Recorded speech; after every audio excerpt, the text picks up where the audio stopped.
Okay, let's talk real quick about Guys and Dolls. Now, Guys and Dolls didn't have some of the interesting backstage stories like we talked about with the last couple shows, but it's still a really vital piece of Broadway's golden age. So, music and lyrics by a gentleman by the name of Frank Lesser, who we haven't talked too much about, but was a pretty successful songwriter. But Guys and Dolls is definitely the thing he's best known for.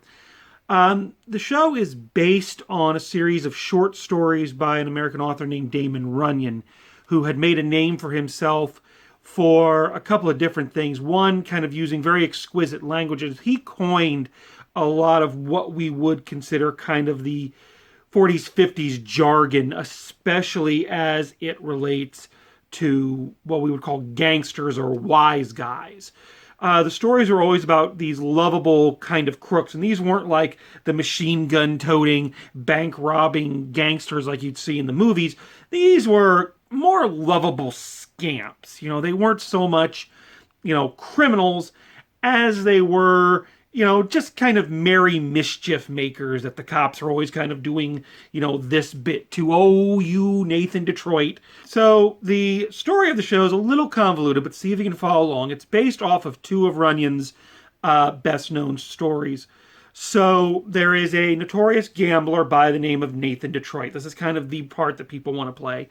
And he is trying to find a place for the big crap game he's organizing. All right. Which of course the cops are trying to shut down, so he's moving it from place to place.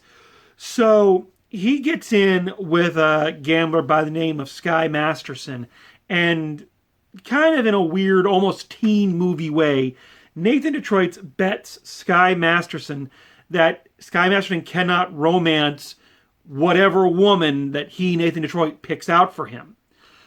So Sky Masterson, who is addicted to gambling, says, I'll do it. Of course I can. I can get any woman. And Nathan Detroit picks out Sarah Brown, who is a missionary.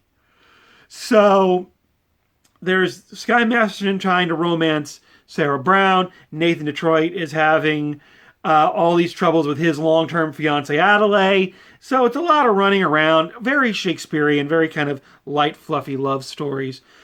Big claim to fame for this musical is that a lot of the songs from it would go on to be the staples of the 60s and 70s lounge singers, people like Frank Sinatra, Dean Martin, and those folks. So songs like Luck Be a Lady, and of course the title song, Guys and Dolls, which I have a link to a performance from the movie version right down there.